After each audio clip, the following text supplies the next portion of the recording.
Disinilah pembentukan rasi bintang Gemini. Kester yang manusia biasa mati. Pollux yang manusia setengah dewa masih hidup dan dia berhasil membunuh sepupu mereka. Dan Pollux meminta kepada ayahnya untuk dicabut nyawanya biar dia ikut bersama saudara kembarnya. Nah, untuk menghormati perjuangan dan cinta sebagai saudara, Zeus membuat rasi bintang Gemini. Assalamualaikum warahmatullahi wabarakatuh. Welcome to Republika 99. Oke teman-teman, pada kesempatan kali ini kita akan membahas sesuatu yang menarik, yaitu zodiak. Nah, di sini yang kita akan bahas, kenapa zodiak itu simbolnya binatang seperti Aries, domba, dan Taurus bentuk banteng. Nah, gimana asal usulnya? Mari kita bahas. Kalau berbicara tentang zodiak, kepercayaan manusia terhadap zodiak seakan tidak pernah pudar karena dianggap mempengaruhi karakter dan kehidupan yang dijalani seseorang.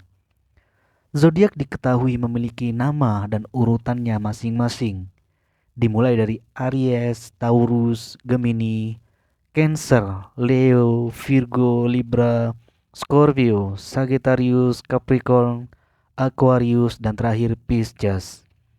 Hingga kini banyak manusia yang masih percaya dengan ramalan zodiak. Bahkan di negara-negara maju pun masih percaya akan zodiak.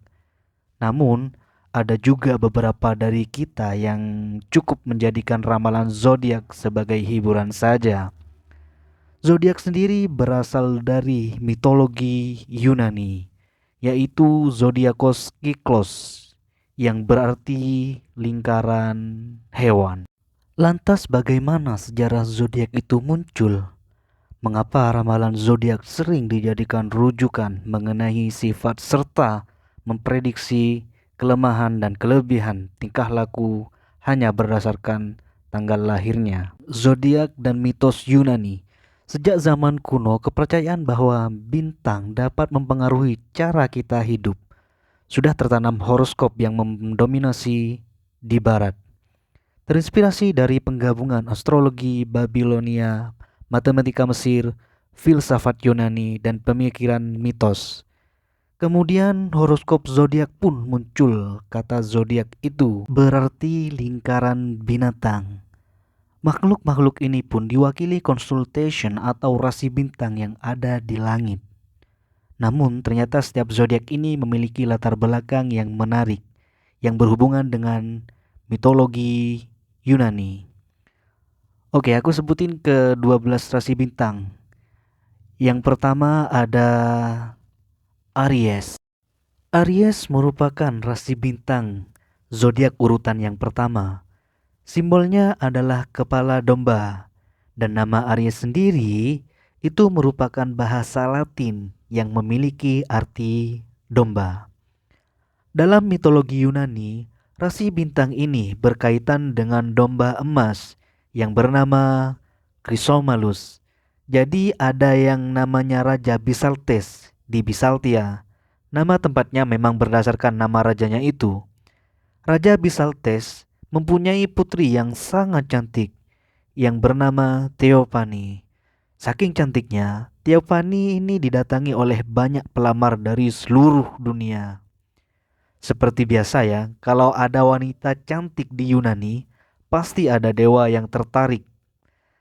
Tapi kali ini bukan Zeus, melainkan dewa laut, yaitu Poseidon. Poseidon memutuskan untuk mengikuti Theophany dan menculiknya, dan dibawanya lah Theophany ini ke pulau Krumisa. Dan tentu saja hilangnya putri raja, Theophany membuat gempar Bisaltia, dan seluruh pelamar yang ada di sana pergi mencari sang putri. Nah, biar nggak ketahuan, Poseidon mengubah Theophany menjadi seekor domba dan mengubah dirinya menjadi seekor domba juga. Dan gak cuma mereka berdua saja yang berubah, tapi Seluruh penduduk Pulau Krumisa diubah oleh Poseidon menjadi sapi dan domba. Terus sampailah para pelamar ini mencari ke Pulau Krumisa. Mereka langsung mencari, namun mereka tidak menemukan Theophany. Bahkan mereka tidak menemukan orang satu pun karena memang udah diubah sama Poseidon. Tapi pelamar itu bukannya langsung pergi meninggalkan pulau tersebut. Mereka malah mendirikan kemah di sana. Dan untuk makanannya, mereka memakan hewan-hewan tadi yang penduduk diubah menjadi sapi dan kambing oleh Poseidon. Karena pelamar ini nggak pulang-pulang, Dewa Poseidon mengubah para pelamar tersebut menjadi serigala. Nah, barulah setelah itu Poseidon melakukan making love bersama Theophany. Dan dari hubungan itu mereka menghasilkan satu keturunan, yaitu domba emas yang bernama Chrysomalus. Domba ini bisa terbang dan bisa bahasa manusia. Kemudian cerita bergeser ke wilayah Boeotia. Di situ ada raja yang bernama Atamas dan istrinya yang bernama Nevele. Mereka dikaruniai dua anak, yaitu anak laki-laki yang bernama Phrixus dan seorang anak perempuan yang bernama Hela.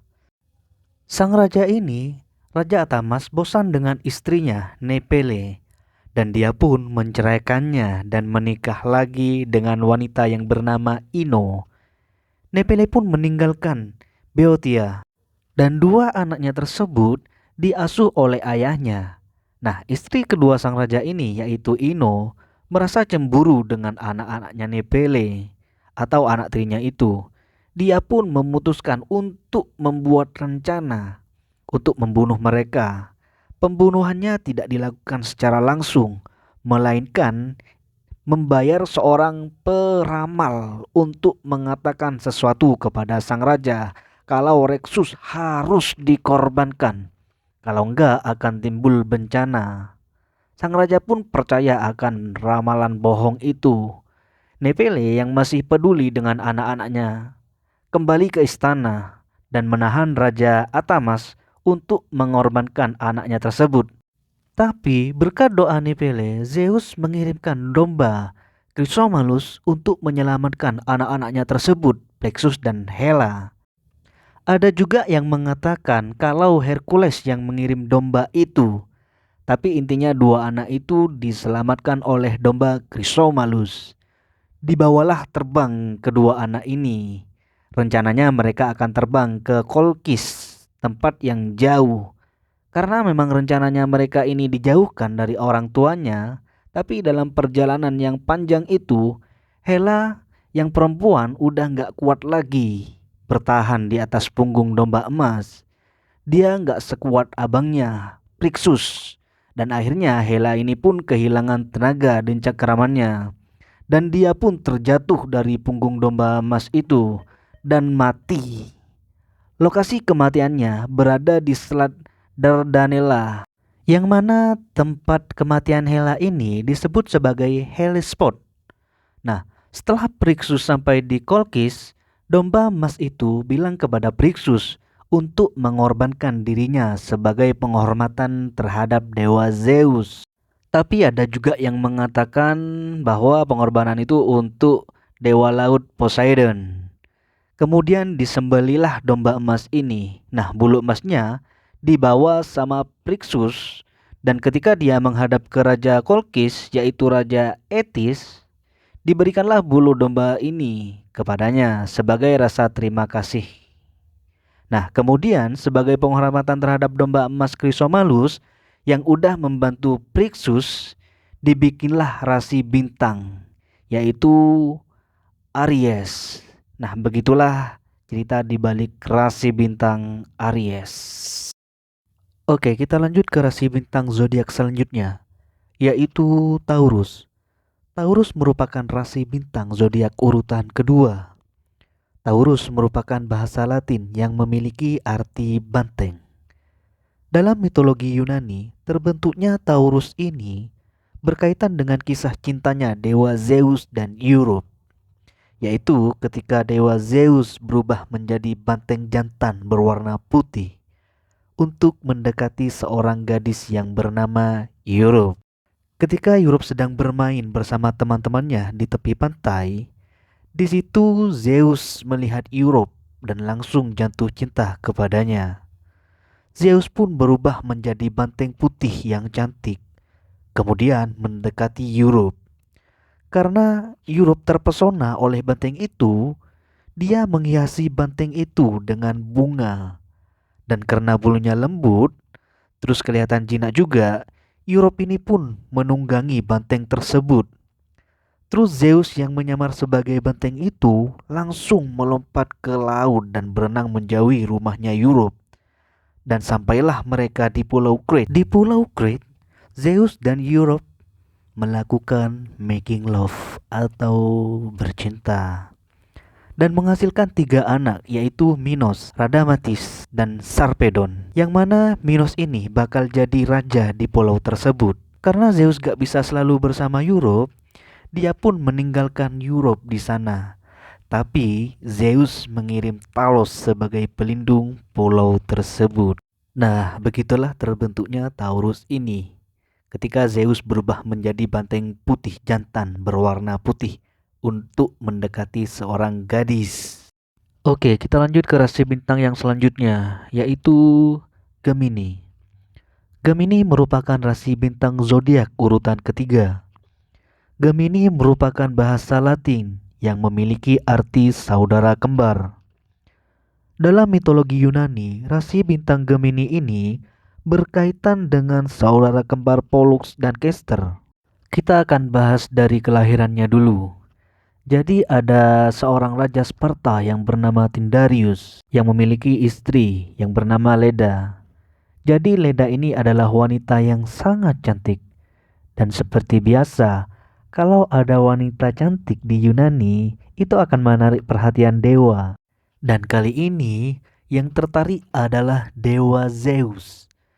Ketika Zeus jatuh cinta kepada Leda, dia berubah menjadi angsa dan mulailah mereka melakukan making love atau bercinta. Dan di malam yang sama, Leda juga bercinta dengan suaminya, yaitu Raja Tindarius. Akibatnya dia dihamili oleh Zeus dan Tindarius. Dan di malam yang sama juga, yang kemudian Leda melahirkan 2 set anak kembar. Set anak kembar yang pertama adalah Helen dan Clytemnestra. Helen di sini adalah Helen yang di perang Troya itu ya, yang diculik sama Paris. Helen ini ternyata adalah anak kembar. Set anak kembar yang kedua yaitu Pollux dan Castor.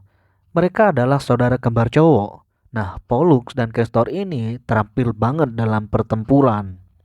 Saudara kembar ini juga termasuk ke dalam pahlawan Yunani. Pokoknya mereka ini bisa melewati rintangan dan berjuang bersama. Dan dalam petualangan mereka.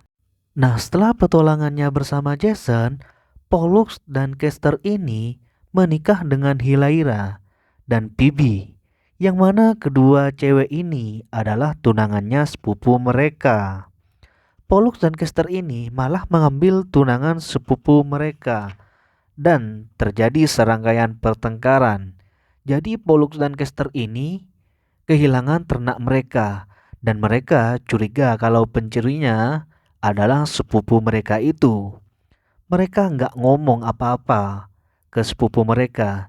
Jadi Pollux dan Castor ini langsung aja mencuri ternak mereka. Tapi mereka ketangkap basah dan terjadilah pertempuran 2 versus 2.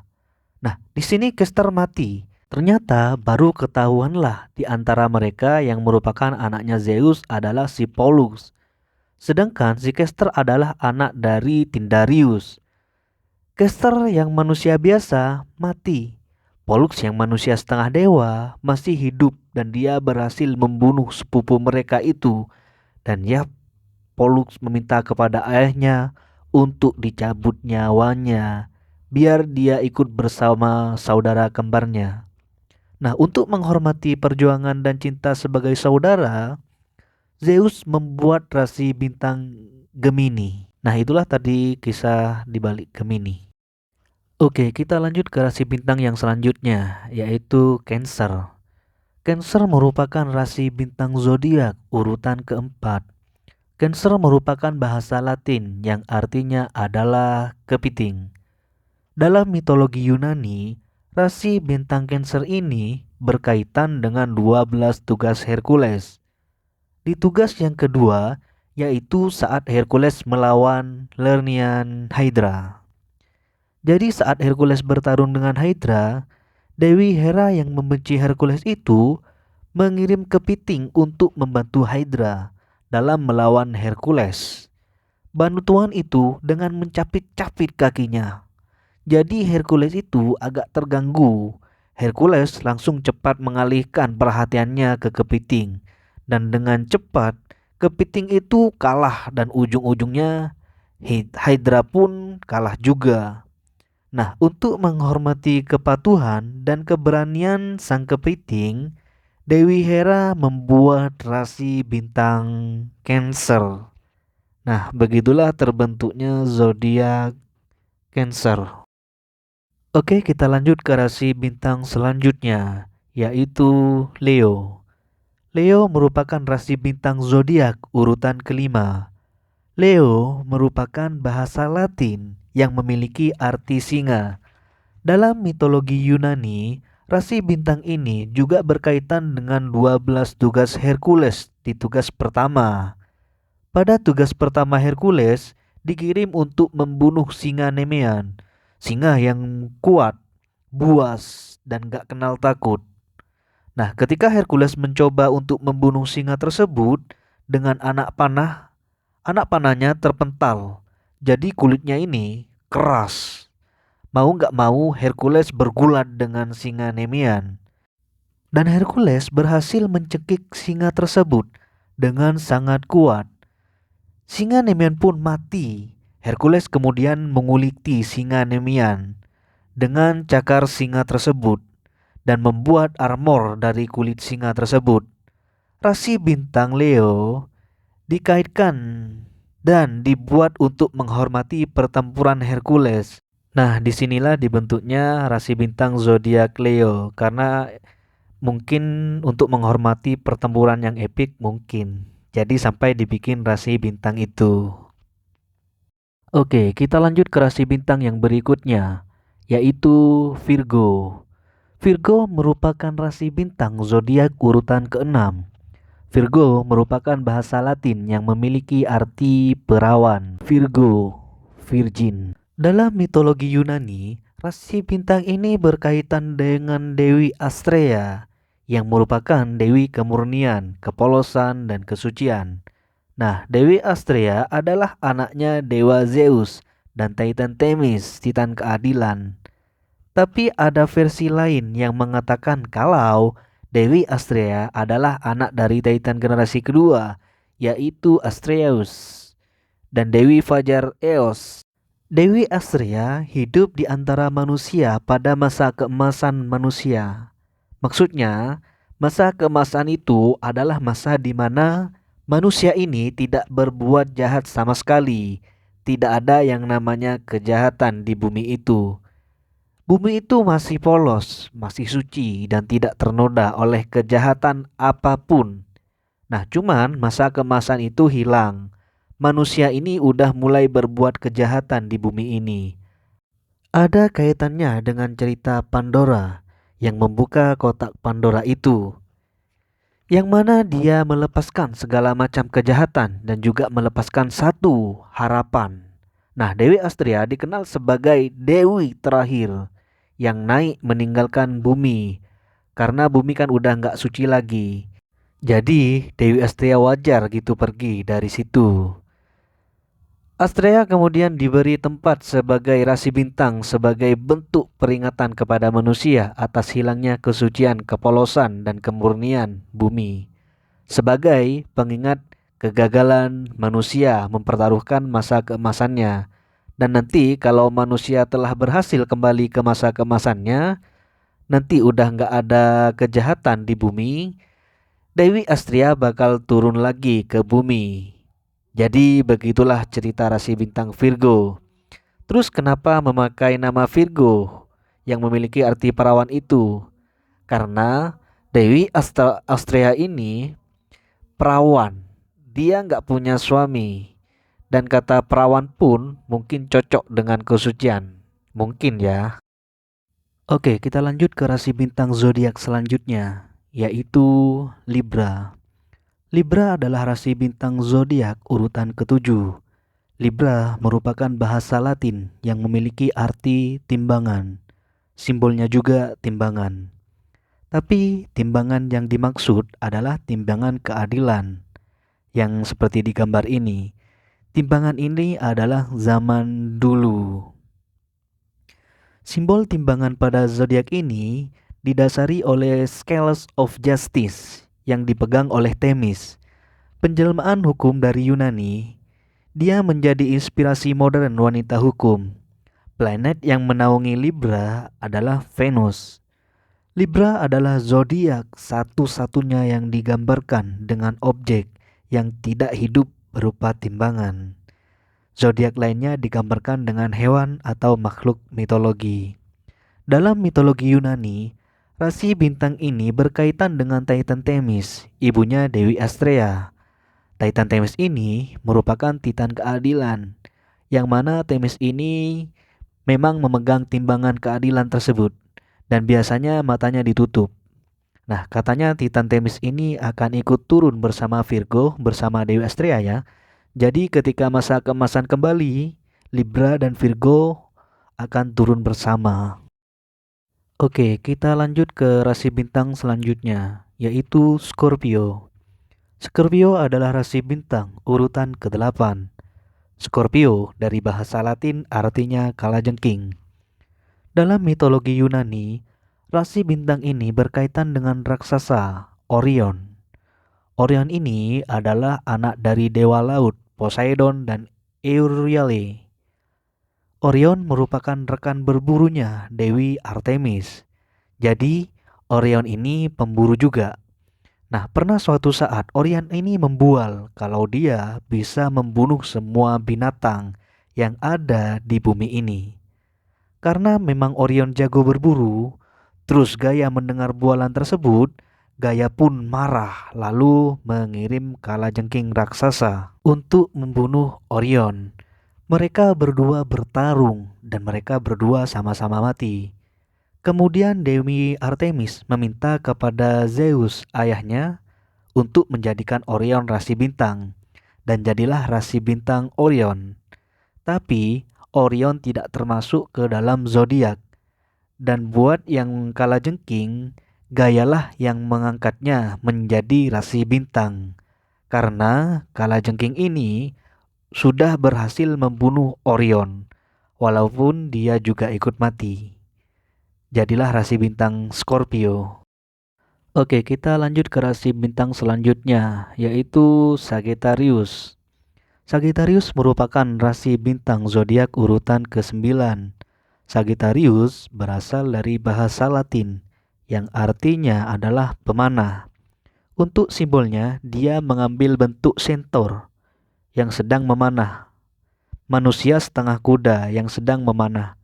Dalam mitologi Yunani, rasi bintang ini berkaitan dengan Chiron, centaur yang paling bijaksana, pintar, suka menolong, dan baik hati. Chiron merupakan guru dari beberapa pahlawan Yunani seperti Achilles, Zeus, Jason, dan lain-lain. Dan dia merupakan temannya Hercules atau Herakles. Di tugas Herakles yang keempat, dia akan singgah dulu ke rumah teman senternya. Nah, disitulah Hercules minum minuman anggur. Padahal udah dilarang sama temannya Centaur.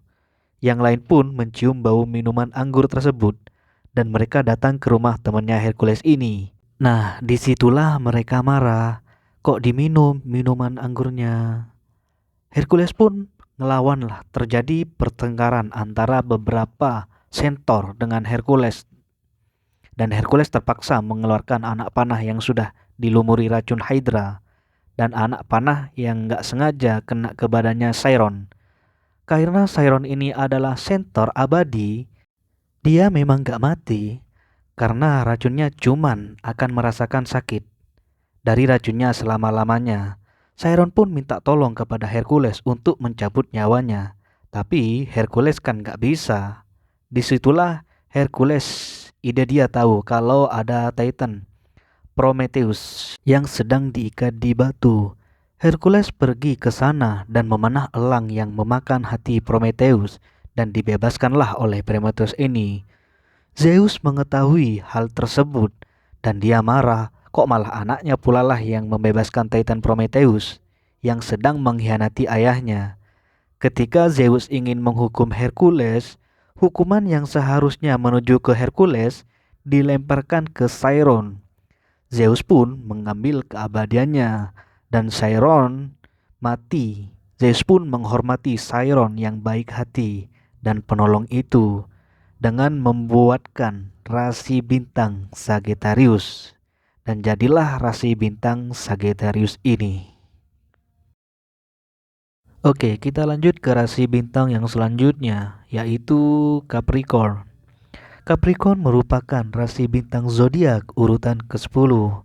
Capricorn merupakan bahasa Latin yang memiliki arti kambing bertanduk. Untuk simbolnya, dia mengambil bentuk kambing ikan, setengah kambing dan setengahnya lagi ikan.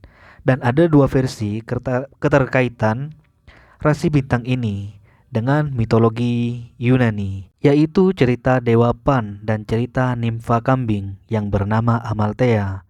Nah, untuk versi yang Dewa Pan itu penggambarannya adalah manusia yang setengah badannya itu adalah kambing. Jadi dari pinggang ke bawah itu kambing, kakinya kaki kambing, dan Dewa Pan juga memiliki tanduk kambing. Nah, pada saat akhir Titanomaki, perang Titanomaki, pada saat para dewa melawan monster Typhoon, kan para dewa kabur tuh, kecuali Zeus, Athena, sama Hermes. Ya, walaupun memang Zeus sih yang dominan ngelawan Typhoon ini, Hermes sama Athena itu ngasih bantuan. Nah, Dewa Pan lah yang menyarankan para dewa yang kabur untuk berubah wujud menjadi binatang supaya tidak terdeteksi oleh monster Typhoon. Jadi kabur sambil sembunyi gitulah. Pada saat itu, Dewa Pan mengambil bentuk binatang seperti zodiak tersebut, kambing ikan. Dan setelah Zeus berhasil mengalahkan monster Typhoon, Zeus pun membuat rasi bintang Capricorn untuk menghormati Dewa Pan atas idenya untuk menyelamatkan dewa-dewi yang kabur supaya tidak terdeteksi oleh monster Typhoon itu. Oke, kita lanjut ke versi yang satunya lagi. Amalthea adalah nimfa kambing yang memberi air susunya kepada Dewa Zeus. Jadi susu kambing ketika Zeus masih kecil. Nah, jadi kan Titan Rhea itu menyembunyikan Dewa Zeus supaya dia nggak dimakan sama Kronos. Terus untuk kebutuhan asinya dan gizinya, dia itu berasal dari Amalthea. Jadi ketika Zeus menjadi penguasa tertinggi, dia menghormati Amalthea yang merawatnya semasa kecil. Dibuatlah rasi bintang Capricorn. Oke, next. Rasi bintang zodiak berikutnya yaitu Aquarius. Aquarius adalah rasi bintang zodiak urutan ke-11. Aquarius adalah bahasa Latin yang memiliki arti pembawa air, seperti di gambarnya ya, mewakili pembawa air. Dalam mitologi Yunani, rasi bintang ini berkaitan dengan Ganymede. Jadi, Ganymede ini adalah pria yang sangat tampan. Saking tampannya, dia menarik perhatian Dewa Zeus. Zeus kemudian menyamar menjadi seekor elang dan mencuri Ganymede dan menjadikannya sebagai pelayan untuk menuangkan minuman. Lama-kelamaan Ganymede muak dengan pekerjaan ini. Dia menumpahkan seluruh minuman Olympus ke bumi dan terjadilah hujan yang gak berhenti-berhenti sampai banjir. Zeus menyadari tindakannya yang membuat Ganymede marah dan akhirnya Zeus memberikan Ganymede tempat di rasi bintang, yaitu Aquarius. Oke, kita lanjut ke rasi bintang yang selanjutnya, yaitu Pisces. Pisces adalah zodiak yang terakhir. Dia adalah zodiak yang ke-12. Pisces sendiri merupakan bahasa Latin yang memiliki arti ikan. Dalam mitologi Yunani, rasi bintang ini berkaitan dengan Aphrodite, dewi yang sangat cantik, dan Eros. Dalam cerita ini, Aphrodite dan Eros sedang berjalan di sepanjang sungai Efrat ketika Typhon muncul. Pada saat dewa-dewi yang lain kabur dengan berubah wujud, termasuk Dewa Pan, pada saat itu juga Dewi Aphrodite dan Dewa Eros yang ketakutan akan kekuatan Typhon meminta tolong kepada Zeus untuk merubah wujud mereka menjadi ikan, biar mereka bisa kabur lewat jalur sungai. Dan akhirnya diubahlah mereka ini menjadi ikan. Dan mereka pun kabur melewati sungai itu. Jadi berkat berubah menjadi ikan, mereka berdua berhasil selamat dan mencari tempat yang aman. Kemudian Dewi Athena menempatkan ikan sebagai rasi bintang dan jadilah rasi bintang Pisces. Oke, seperti itulah kisah zodiak dan pembentukannya dalam mitologi Yunani.